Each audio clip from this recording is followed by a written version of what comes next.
Meu nome é Maria das Dores. Vou contar um caos que aconteceu comigo em 1983, quando eu tinha uns 15 anos. O lugar foi em Santana dos Olhos d'Água, cidadezinha pequena que fica lá nas bandas do sul de Minas Gerais, perto de Poços de Caldas.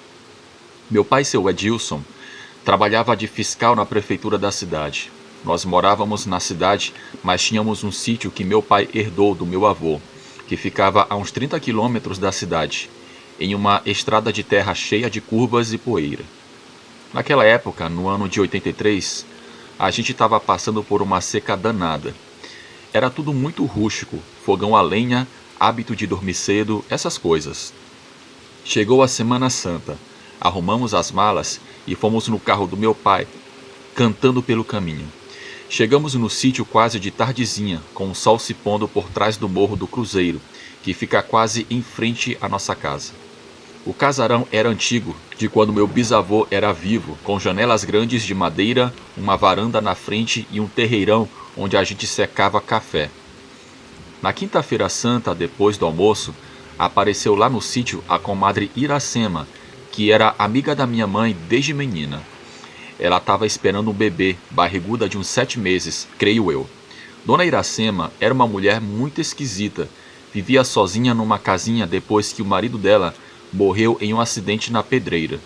Tinha o olho esbugalhado e uma risada que me dava calafrio, mas minha mãe dizia que ela era uma boa pessoa, só que sofreu muito na vida.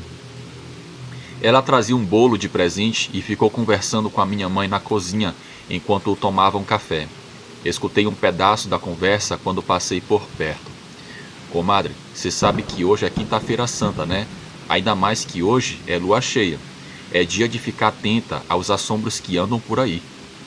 Minha mãe riu e disse que não acreditava, mas a comadre Iracema fez uma cara séria e falou: tem coisa que os antigos sabiam que a gente esqueceu.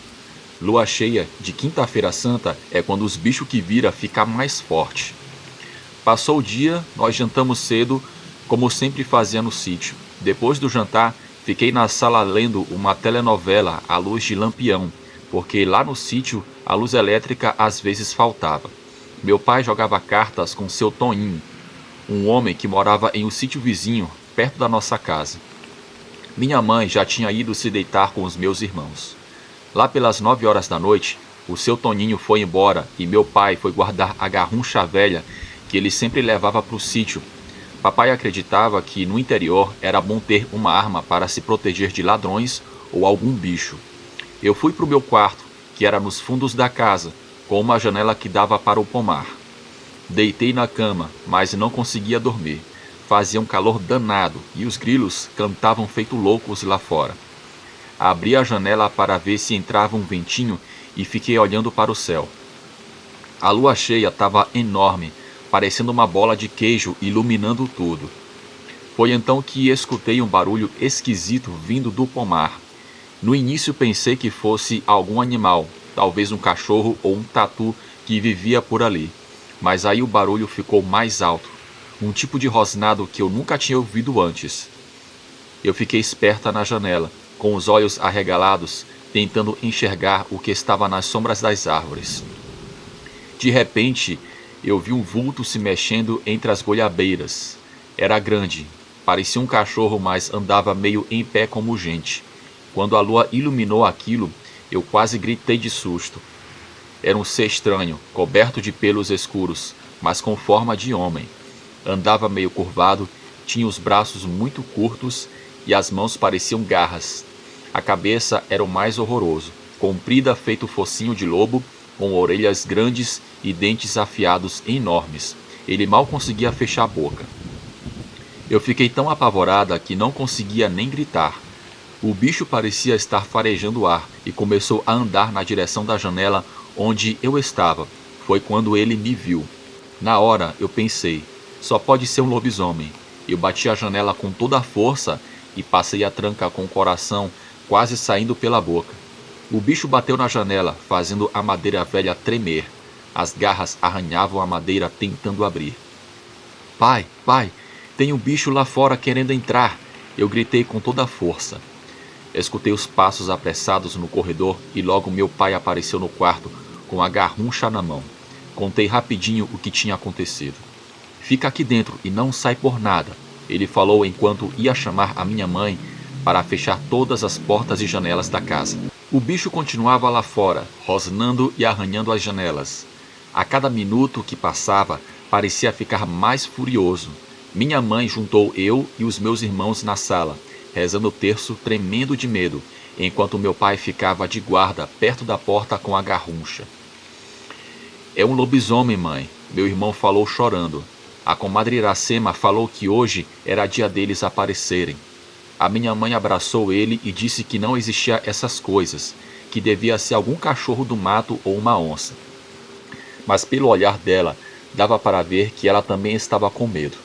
Passamos quase meia hora naquela agonia, escutando os uivos e arranhões do lado de fora, até que o bicho conseguiu quebrar uma parte da janela da cozinha. Meu pai correu para lá e quando a criatura botou o focinho para dentro, ele não hesitou, deu um tiro que ecoou pela noite. Ouvimos um gemido alto, meio animal, meio humano, e o barulho do bicho correndo para longe, quebrando galhos e derrubando coisas no caminho. Depois disso, ficou tudo silencioso. Ninguém dormiu direito aquela noite. Ficamos todos na sala, amontoados, esperando o dia clarear. Quando amanheceu, meu pai e seu Toninho foram verificar o que tinha acontecido. Encontraram rastros estranhos pelo quintal, marcas de garras nas janelas e gotas de sangue que iam da cozinha até a mata. Seja lá o que for, estava ferido, disse seu Toninho, mas isso não é bicho normal. No sábado de Aleluia, decidimos voltar para a cidade. Meu pai não queria arriscar outra noite no sítio e minha mãe estava preocupada com os meninos. Chegando na cidade, ficamos sabendo da novidade. A comadre Iracema estava internada no hospital. Tinham encontrado ela caída perto da casa dela, com um ferimento nas costas. Ferimento de bala, contou a dona Generosa, vizinha da gente. Ninguém sabe quem atirou nela. Eu e minha mãe nos olhamos sem dizer nada. Na segunda-feira depois da Páscoa, fomos visitar a comadre Iracema no hospital. Ela estava pálida, fraca, mas o bebê estava bem. Quando chegamos no quarto, ela olhou para mim de um jeito estranho, como se soubesse que eu tinha visto alguma coisa. Vocês estavam no sítio na quinta-feira? Ela perguntou. A minha mãe confirmou e contou o que tinha acontecido sobre o bicho que apareceu e meu pai que deu um tiro nele. A comadre Iracema ficou calada por um tempo e depois disse: Tem gente que fala que eu tenho parte com o cão e que eu sou esquisita. Mas não é isso não. É que eu tenho o dom de ver as coisas antes delas acontecerem. Sonhei que uma coisa ruim estava rondando vocês no sítio e eu só fui avisar. Comecei a juntar as peças na minha cabeça. A comadre Iracema tinha aparecido no sítio avisando sobre os bichos que vira na quinta-feira santa. Depois apareceu um lobisomem e agora ela estava no hospital com um tiro nas costas. Quando voltamos para casa, ouvi meus pais conversando na cozinha. Será que foi ela mesmo, Edilson? Será que a comadre Iracema é um lobisomem? Não diga besteira, mulher. Isso é coisa da cabeça do povo. Ela deve ter se envolvido com alguém ruim, algum homem que a atacou. Mas a minha mãe não parecia convencida e eu também não. Dias depois, ouvimos outra história. Seu Januário, o pai da comadre Iracema, tinha sido visto andando pela mata à noite, na quinta-feira santa, com uma espingarda velha. Ele jurava de pé junto que tinha atirado em um bicho estranho que estava indo na direção do sítio.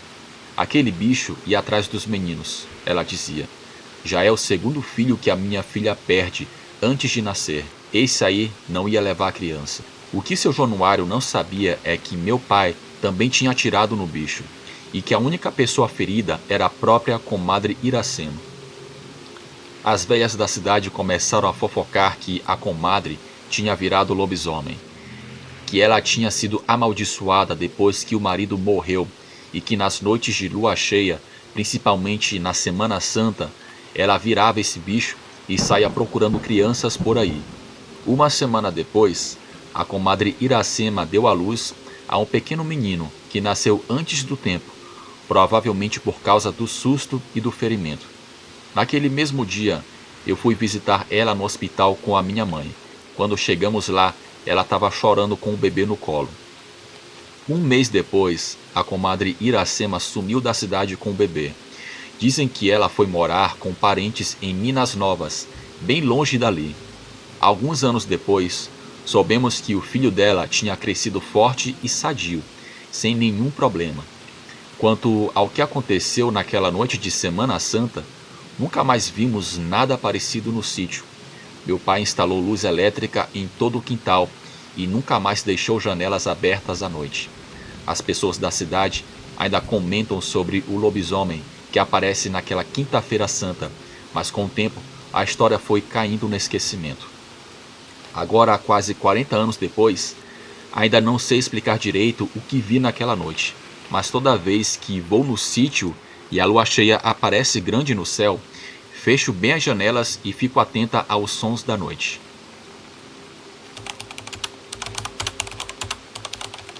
Olá, Bruno. Olá a todos do canal.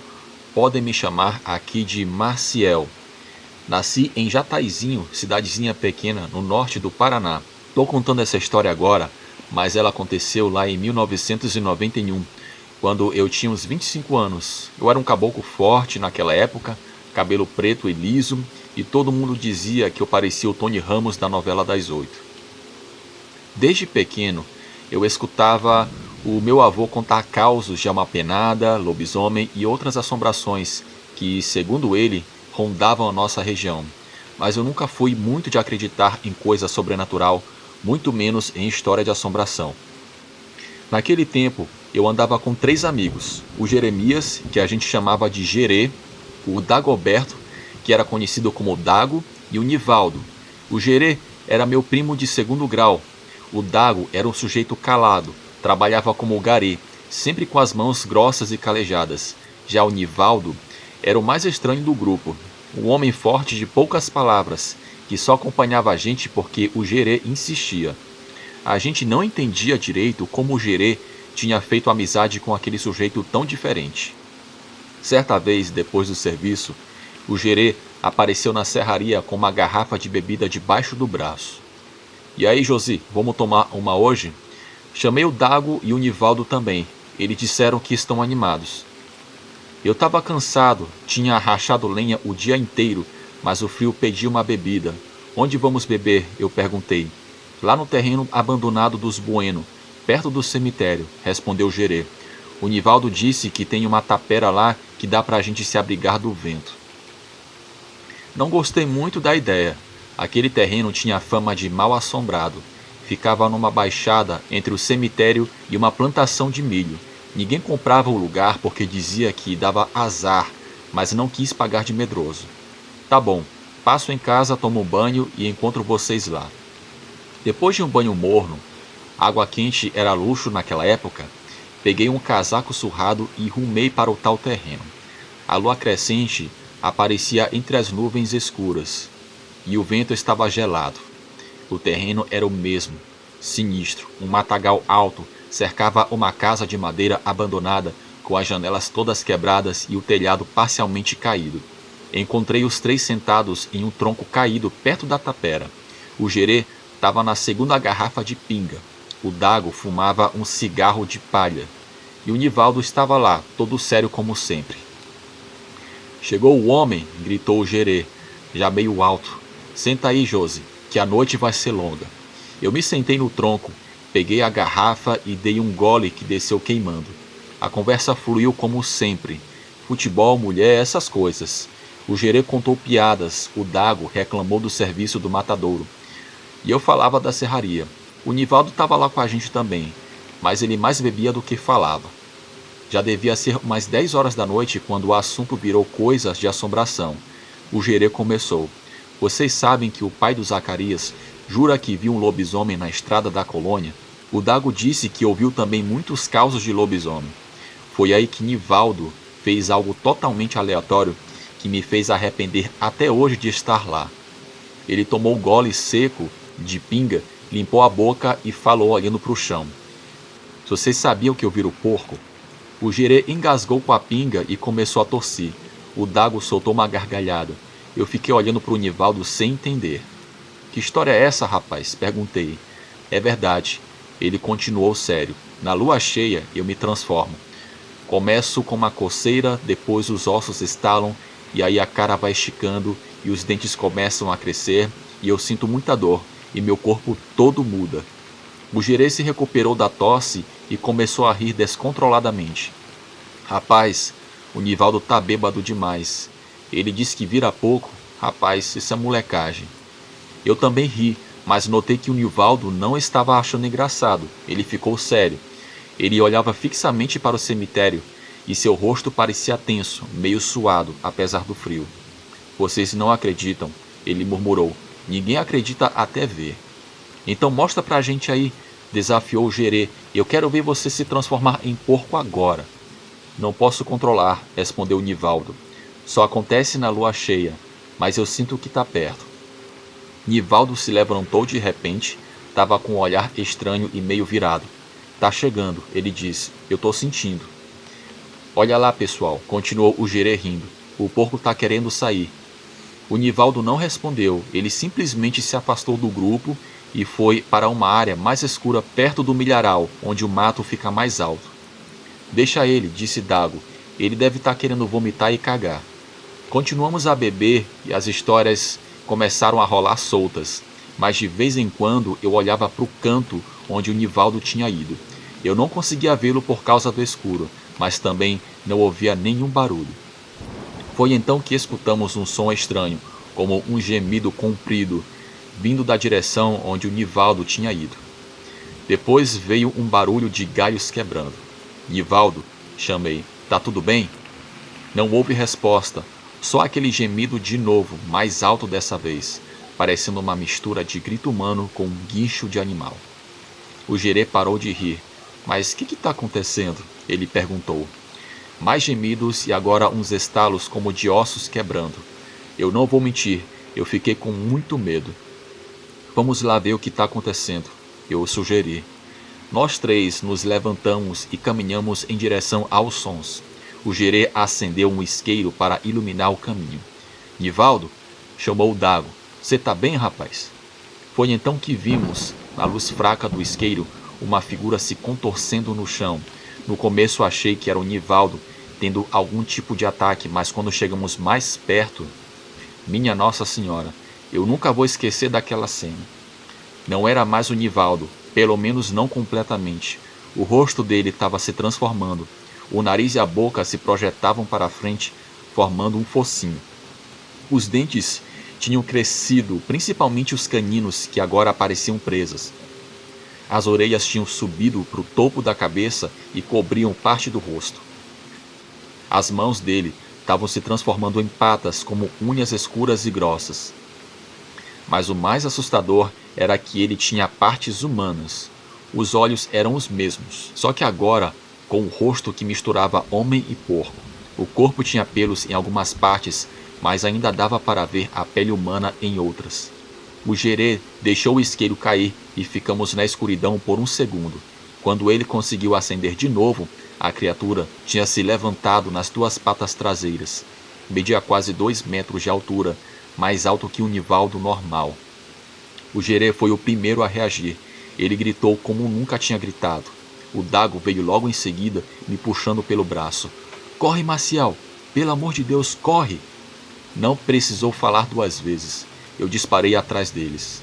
Não olhei para trás nem um minuto. Corria até meus pulmões não aguentarem mais.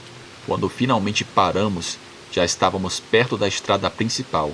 O gerê estava branco. Mas que raios foi aquilo? Perguntei sem acreditar. Não sei e nem quero saber, respondeu Dago. Aquilo não é normal. Ele tinha avisado, disse o gerê. Ele disse que virava porco. Acabamos indo para casa, cada um para sua casa. No dia seguinte, nenhum de nós 3 foi trabalhar.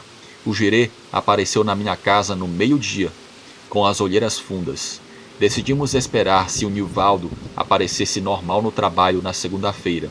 Poderíamos pensar que foi alucinação coletiva, o efeito da pinga. Mas o Nivaldo não apareceu na segunda, nem na terça. Na quarta, o assunto já corria na cidade. O cara tinha sumido. Eu, o gerê e o Dago nos encontramos para discutir o assunto. Nenhum de nós tinha contado o que viu para ninguém. Uma semana depois, algo mais estranho aconteceu.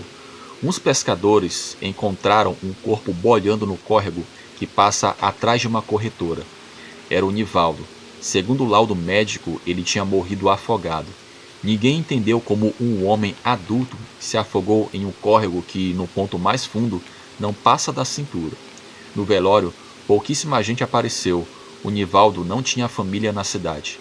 No caixão fechado, eu me perguntava se dentro estava o Nivaldo ou aquela criatura estranha. Depois daquele dia, nunca mais falei sobre o assunto com o Gerê ou o Dago. Na verdade, a amizade foi esfriando. Era como se nenhum de nós quisesse lembrar daquela noite. Anos depois, o Gerê se mudou para Londrina. O Dago continuou na cidade e desenvolveu síndrome do pânico. Ele nunca mais foi o mesmo depois daquela noite. Ele estava totalmente diferente do que era antes. Eu continuei na serraria até o dono morrer e depois eu mudei de trabalho. Acreditem ou não, essa foi a minha experiência. Boa noite.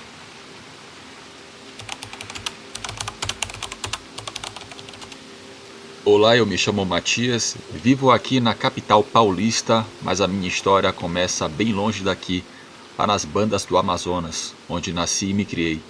Sou natural de Tefé. Minha família era simples, meu pai pescador e minha mãe cuidava da casa e de nós, os 5 filhos. Eu era o terceiro, nem o mais velho e nem o mais novo. Terminei o ensino médio e logo me alistei no exército. Não tinha muita opção de trabalho por lá, e para ser sincero, eu queria mesmo era sair um pouco daquela vida pacata. Acabei servindo por 7 anos nas Forças Armadas, principalmente no 8º Batalhão de Infantaria de Selva, em Tabatinga, na fronteira com a Colômbia. Os caboclos me chamavam de Cabo Silva, mas entre nós militares, eu era conhecido como Jabuti, porque apesar de ser baixinho e atarracado, eu aguentava qualquer peso nas costas durante as marchas na selva. Em 2003, eu fui transferido para uma base avançada perto da fronteira com o Pará. Era um lugar isolado, só mato e mais mato. Nessa época, conheci muita gente diferente, inclusive vários indígenas que trabalhavam como guias. Um deles era o Poroti, um índio tirió que tinha vindo do Pará para trabalhar com a gente. O Poroti era diferente dos outros. Ele já tinha um contato maior com a civilização, falava bem o português, usava roupa de branco, mas não tinha perdido o jeito indígena de ser. Lembro que nas noites de folga, quando acendia a fogueira e o pessoal se reunia para contar causos, o Poroti ficava quieto só escutando. Ele não era de falar muito, mas quando abria a boca, todo mundo parava para ouvir. Foi numa dessas noites que ele contou a história do Jurupari, que segundo ele era o mesmo bicho que a gente conhecia como Mapinguari. Foi quando o sargento Mendonça perguntou para o Poroti se na aldeia dele também tinha essas histórias de seres da floresta e coisas assombradas. O Poroti, que até então estava calado, falou com uma seriedade que arrepiou todo mundo. Na minha aldeia não é história, é real, e eu vi o Jurupari. Minha aldeia só teve contato com o branco quando eu tinha uns 10 anos. Antes disso, a gente vivia do nosso jeito. Os missionários começaram a visitar a gente, traziam remédios, comida, ensinavam a ler, mas tinha coisas na floresta que nem eles entendiam direito. O Poroti contou que a aldeia dele ficava em um terreno alto, cercado por um igapó de um lado e floresta fechada do outro. Durante meses, eles foram visitados pelo que os mais velhos chamam de Jurupari, o mesmo bicho que o povo de fora chama de Mapinguari. Esse bicho, disse o Poroti, é grande como 2 homens em pé, um em cima do outro. Tem o corpo coberto de pelo grosso, anda em 2 pernas e tem um olho só no meio da testa. Mas o pior nem é isso, é o cheiro. Quando ele está por perto, vem um fedor tão forte que parece que alguém está queimando carne podre, misturada com enxofre. O nariz da gente queima e os olhos lacrimejam. Segundo o Poroti, os guerreiros da aldeia dele faziam vigília todas as noites, armados com arcos, flechas e lanças. O bicho ficava rodeando a aldeia, mas nunca chegava muito perto por causa das fogueiras que eles mantinham acesas a noite toda. Até que uma noite de lua nova, quando tudo estava escuro demais, a filha do pajé, que tinha dado à luz fazia menos de uma semana, saiu da oca para fazer as suas necessidades. Ela devia estar fraca ainda. Andou só um pouco além do círculo de luz das fogueiras. Primeiro a gente ouviu um barulho de galhos se quebrando. Depois veio aquele cheiro horrível. Aí escutamos o grito dela. Foi só um grito. Quando os guerreiros chegaram com tochas, só encontraram sangue no chão e um rastro que entrava na mata. Meu pai era um dos guerreiros. Ele me contou que eles seguiram rastro uns 10 homens, todos armados. Andaram quase 1 hora na floresta escura, seguindo gotas de sangue e aquele fedor insuportável. Eles encontraram a moça em um pequeno descampado. Ela estava, como vocês dissem, dilacerada.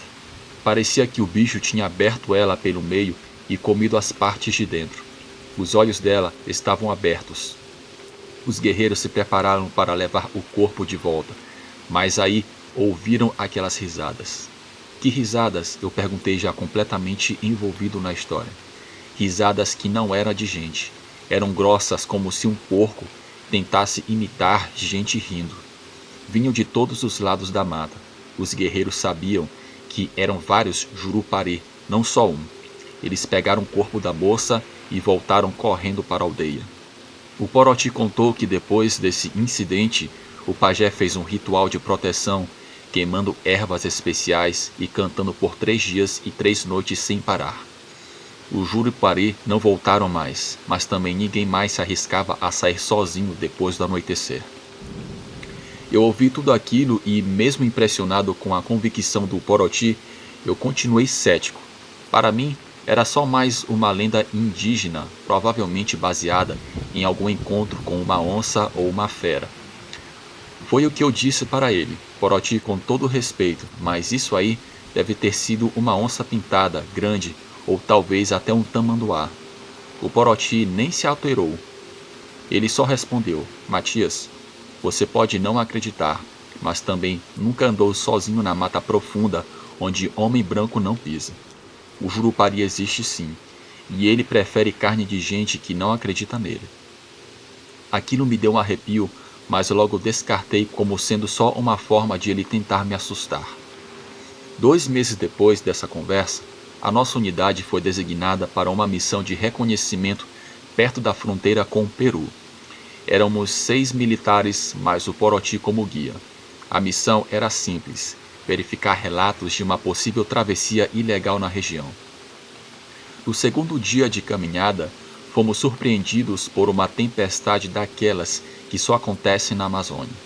O céu escureceu em minutos e a chuva caiu como se alguém tivesse aberto as comportas do céu. Perdemos o contato via rádio com a base e tivemos que improvisar uma barraca às pressas. Era um acampamento. Com a noite chegando e a chuva sem dar trégua, o tenente Rodrigues decidiu que passaríamos a noite ali mesmo. Montamos 2 barracas e nos dividimos em grupos para fazer vigília. Por volta das 2 horas da manhã, eu e o Poroti estávamos de guarda. A chuva tinha diminuído mais ainda, porém ainda caía uma garoa fina. A floresta estava estranhamente silenciosa, sem o barulho normal dos insetos e animais noturnos. Foi quando o Poroti ficou tenso. Ele levantou o nariz como se estivesse farejando ar e sussurrou, "Tá sentindo esse cheiro?" Eu não sentia nada além do cheiro de terra molhada e vegetação. "Que cheiro?" eu perguntei. "Cheiro de carne podre", ele respondeu, já pegando sua faca e se pondo em posição de alerta. Mesmo não sentindo nada, eu peguei o meu fuzil e fiquei atento. Poucos minutos depois, eu também comecei a sentir. Era um odor fraco a princípio, mas que foi ficando cada vez mais forte, até se tornar quase insuportável. Um cheiro de alguma coisa em decomposição misturado com algo que eu não conseguia identificar. O Poroti me puxou para o lado da barraca e disse, "Não faz barulho, é ele." "Ele quem?" eu perguntei, já sabendo a resposta, mas não querendo acreditar. "O Jurupari." respondeu o Paroti, com os olhos fixos na escuridão da mata. Mesmo com todo o treinamento militar, eu senti um medo que nunca tinha experimentado antes. Acordamos os outros em silêncio e nos posicionamos em círculos, de costas um para os outros, olhando para a floresta em todas as direções. O tenente Rodrigues, que também não acreditava nessas coisas, estava pálido. Ele também sentia o cheiro. Foi então que ouvimos um barulho de passos pesados, mas não eram passos normais. Era como se algo muito grande estivesse se movendo com cuidado, tentando não fazer barulho, vindo da direção norte, onde a floresta era mais densa. O Paroti sussurrou para mim: "Não atire a menos que ele venha para cima. Tiro só vai irritar ele." Eu estava prestes a responder quando vi, entre as árvores, a uns 50 metros de distância, havia uma figura escura, mais alta que um homem. Não dava para ver detalhes, mas dava para perceber que era grande demais para ser um ser humano, e não se movia como um animal comum, algo que eu conhecia. O tenente Rodrigues ergueu o fuzil, mas o Paroti segurou o braço dele com força. "Não, ele só está observando. Se não atacarmos, talvez ele vá embora." Ficamos ali paralisados por um tempo que pareceu uma eternidade. A criatura se movia lentamente na borda da vegetação, como se estivesse nos estudando. O cheiro era tão forte que eu precisava fazer força para não vomitar. Então, do outro lado do acampamento, ouvimos outro barulho. Tinha outro, e parecia que ele estava mais perto. "São dois", sussurrou o soldado Peixoto com a voz trêmula. "Não", respondeu Paroti. "São três. Tem outro atrás daquela árvore grande." Estávamos cercados. O suor escorria pelo meu rosto, apesar do frio da madrugada amazônica. Foi quando ouvimos o primeiro, uma espécie de riso gutural e rouco, exatamente como o Paroti tinha descrito meses antes. Os outros dois responderam com o mesmo som, e era como se estivessem se comunicando. O tenente Rodrigues não aguentou. Ele apontou o fuzil na direção do som mais próximo e disparou uma rajada. Os tiros iluminaram momentaneamente a escuridão, mas não pareciam ter atingido nada. Por um instante houve um silêncio total. Depois, de repente, ouvimos um rugido ensurdecedor que não parecia de nenhum animal conhecido. Era um som de pura raiva. "Corram!" gritou Paroti. "Sigam o rio. Eles não gostam de água." Pegamos as nossas armas, apenas isso, e corremos na direção do pequeno rio que tínhamos cruzado mais cedo. Ouvíamos os sons da vegetação sendo esmagada atrás de nós, como se algo muito grande estivesse nos perseguindo. O cheiro de podridão ficava cada vez mais forte. Chegamos à margem do rio e não pensamos duas vezes. Pulamos na água fria e começamos a nadar para o outro lado. A correnteza não era forte, mas a água estava gelada e escura. Quando cheguei na outra margem, me virei para ver se todos tinham conseguido atravessar. Foi quando notei. Faltava o soldado Peixoto. "Cadê o Peixoto?" eu gritei desesperado. O tenente Rodrigues olhou ao redor confuso. Ele estava logo atrás de mim. Olhamos para a margem de onde tínhamos vindo. Lá na beira da floresta, conseguíamos ver 3 formas escuras paradas.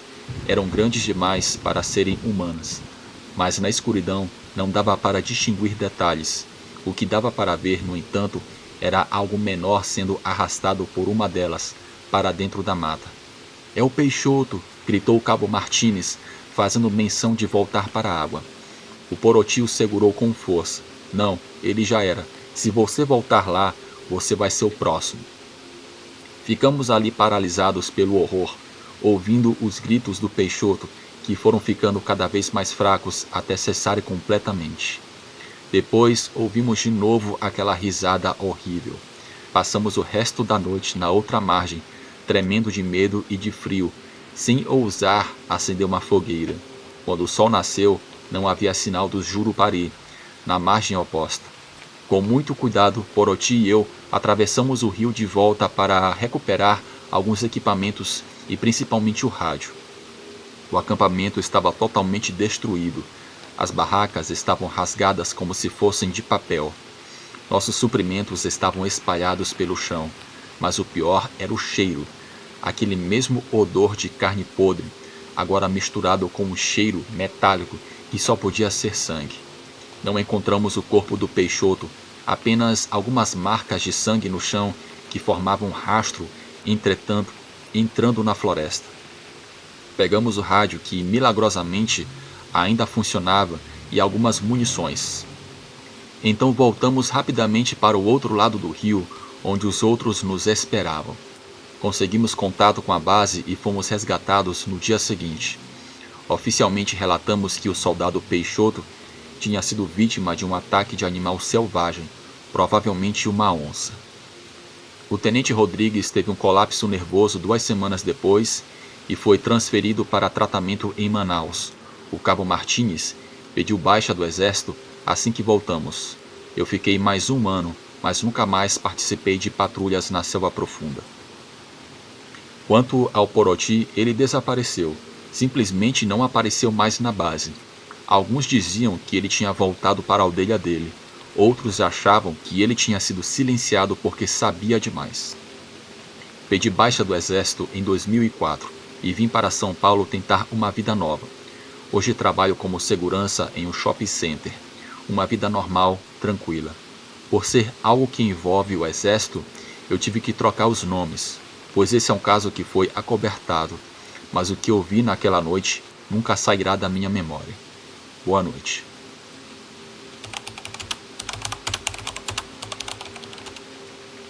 Olá a todos do canal Chuva e Pesadelos, eu me chamo Lucas Pereira, tenho que contar uma história que aconteceu comigo lá pelos idos de 1997, quando eu tinha apenas 14 anos, morando em Tocantinópolis, uma cidade pequena do Tocantins que fica bem na divisa com o Maranhão.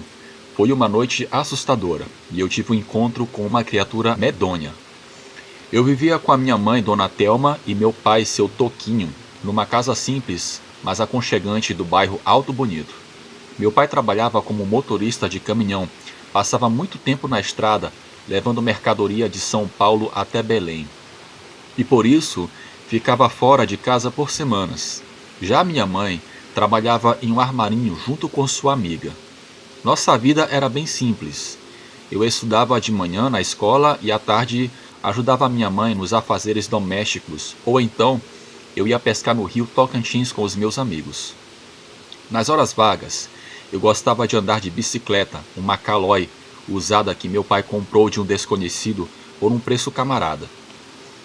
Naquele ano de 1997, estava tendo um movimento grande na cidade por causa da construção de uma usina hidrelétrica, e muita gente de fora chegou para trabalhar nas obras, mas a nossa rotina continuava a mesma. Acordar cedo, ir para a escola, voltar para casa, ver o Chaves na TV, essas coisas. Bem, o fato fatídico aconteceu em um sábado de julho. Era tempo de férias escolares. Fazia um calor danado, mesmo sendo noite. Na época não tinha celular e nem internet naquelas bandas, então a diversão era diferente. Aquele dia eu estava na casa da minha tia Dora, irmã da minha mãe, que mora a umas 5 quadras de distância da nossa casa. Eu gostava muito de ir para lá porque ela tinha uma TV maior que a nossa e deixava a gente assistir filmes que a minha mãe não permitia. Meu primo Anderson, filho da tia Dora, era 2 anos mais velho que eu, e eu o achava o cara mais esperto do mundo. Ele sabia consertar bicicleta, subir nas árvores mais altas e conhecia todas as histórias assustadoras da região. A gente passava horas conversando sobre filmes. Naquela noite, estava eu e o Anderson jogando dominó na varanda quando o telefone tocou. Era a minha mãe avisando que ia fazer pizza caseira, uma raridade naquela época e lugar. Pizza só se comia quando ia para Imperatriz, cidade maior, no outro lado do rio, e minha mãe tinha aprendido a receita com uma vizinha que veio do sul, e quando ela fazia, era uma festa. Lucas, eu tô fazendo aquela pizza que tu gosta. Vem logo pra casa que tá quase pronta. Ela disse no telefone. Anderson estava no meu lado ouvindo e também perguntou. Tia Thelma vai fazer pizza? Eu posso ir contigo também? A minha tia Dora, que estava na cozinha, gritou. Pode sim, mas volta cedo. A gente pegou nossas bicicletas e saiu embalado pela rua de terra. Eram umas 8 horas da noite e o céu estava cheio de estrelas, daquele jeito que só no interior se vê. As casas tinham luzes acesas, mas a iluminação das ruas era fraca, só uns postes de luz amarelada. Quando chegamos na altura do campinho de futebol, que ficava entre a casa da minha tia e a minha, Anderson parou a bicicleta derrapando e falou: "Vamos cortar caminho pelo campinho, Lucas. É mais rápido." Aquele campinho era um atalho conhecido, mas à noite ficava escuro que só. Não tinha poste de luz lá dentro, e ao redor só mata fechada. As histórias que circulavam sobre aquele lugar me davam calafrio. "Tá doido, Anderson? De noite não dá pra ver nada, e os buracos aí a gente pode cair." Mas essa não era a verdadeira razão. A verdade é que tinha ouvido do seu Joaquim, um senhor que morava na esquina, contar que viu um vulto grande e escuro rondando o campinho em uma certa noite. Naquela noite, não sei bem que fase da lua era. "Deixa de ser medroso, Lucas. É só um campinho, rapaz. Quem chegar por último é a mulher do padre." Ele me desafiou, já pedalando em direção ao atalho. Eu fiquei parado uns segundos, olhando ele se afastar. Eu até queria segui-lo, mas eu senti muito medo quando olhei para aquele campo mal iluminado. "Eu vou pela rua mesmo," eu gritei para ele, e segui pelo caminho mais longo, contornando o quarteirão. A rua era mais comprida, mas pelo menos tinha alguns postes de luz. Pedalei rápido, pensando na pizza que minha mãe estava fazendo. Porém, eu mal imaginava o que estava prestes a acontecer. Eu estava quase na metade do caminho quando ouvi um barulho estranho vindo de trás de mim. Um som de respiração pesada e passos rápidos. Pensei que era algum cachorro, porque tinha muitos vira-latas na cidade. Eu olhei para trás sem parar de pedalar. Foi então que eu vi o que parecia ser um cachorro, mas não era um cachorro comum. Era uma coisa muito grande, do tamanho de um bezerro, mas não era um bezerro também. O bicho era preto que nem carvão, com pelos eriçados e estava correndo em 2 patas. Sim, 2 patas como gente. Mas não era uma pessoa. O focinho era comprido, as orelhas caídas e os olhos brilhavam na escuridão como luzes amareladas. O meu corpo gelou, mas as minhas pernas começaram a pedalar com uma força que eu nem sabia que tinha. O bicho acelerou também, vindo atrás de mim. Eu ouvi as unhas dele arranhando o chão de terra na rua. "Meu São Bento, me ajuda!" eu gritei sem nem perceber. Eu saí pedalando feito um doido, correndo, sem olhar para trás, mas sabia que a criatura estava chegando mais perto. A respiração ofegante dela parecia soprar na minha nuca. Eu passei pelo mercadinho do Português voando, e ele estava na porta. Me viu passar, mas acho que nem viu o que tinha atrás de mim, porque não demonstrou reação nenhuma. Quando avistei o muro da minha casa, eu nem pensei 2 vezes. Não ia dar tempo de abrir o portão. Joguei a bicicleta no chão e, com o impulso que só o medo dá, eu pulei o muro de mais de 1,80 m de altura, como se fosse um atleta olímpico. Eu caí no quintal, machuquei o joelho, mas nem senti na hora. Eu corri para dentro de casa chorando, tremendo tanto que mal conseguia falar. "Mamãe, mamãe!" eu gritei desesperado, entrando na cozinha. Minha mãe estava tirando a pizza do forno e se assustou com o meu estado. "Que foi, menino?" ela perguntou. Foi quando notei que Anderson já estava lá, sentado na mesa, com um copo de guaraná na mão. Ele estava tranquilo. "Como que você chegou aqui?" eu perguntei para ele, atordoado. "Eu te falei que foi pelo campinho, rapaz. Cheguei faz uns 2 minutos. Por que tu tá assim, todo cagado?" Eu contei o que tinha visto. A criatura imensa correndo nas patas traseiras, a perseguição. A minha mãe, ela ficou embasbacada. Mas o tio Ademar, irmão do meu pai, que estava jantando com a gente naquela noite, deu uma risada. "Isso aí é lobisomem, menino. Sexta-feira, é certeza que era o Papudo que virou bicho." Seu Papudo era um homem cachaceiro que morava meio isolado no nosso bairro, perto do campinho. Era muito reservado, quase não falava com ninguém. Segundo as lendas da região, ele era propenso a virar lobisomem. Anderson ficou impressionado com a minha história, pedindo detalhes enquanto a minha mãe tentava me acalmar, dizendo que era só imaginação e que eu deveria ter visto algum cachorro ou um jumento. Mas eu sabia o que tinha visto. Não era um animal comum e nem a minha imaginação. A velocidade com que corria, o jeito de se movimentar em duas patas, aqueles olhos brilhantes, só podia ser uma coisa: um lobisomem. Na semana seguinte, eu soube que seu papudo apareceu na oficina de moto todo machucado, com arranhões no rosto e nas mãos, dizendo que tinha caído de uma árvore enquanto colhia manga. Ninguém acreditou muito nessa história porque não era tempo de manga e os machucados pareciam recentes demais. Durante muito tempo eu não consegui dormir direito. A minha mãe até me levou a um psicólogo para fazer terapia. O psicólogo depois me encaminhou a um psiquiatra e eu tive que tomar remédios para ansiedade e para insônia. Nunca mais andei sozinho à noite por aquelas bandas e pelo campinho então nem de dia eu passava. Anderson dizia que eu estava exagerando, que devia ser só um cachorro mesmo, mas não conseguia me convencer. Anos se passaram, eu cresci, terminei a escola e comecei a trabalhar com meu tio. Seu papudo foi embora da cidade sem mais nem menos, deixando a casa fechada. Algumas pessoas diziam que ele tinha ido morar com um parente em Goiânia.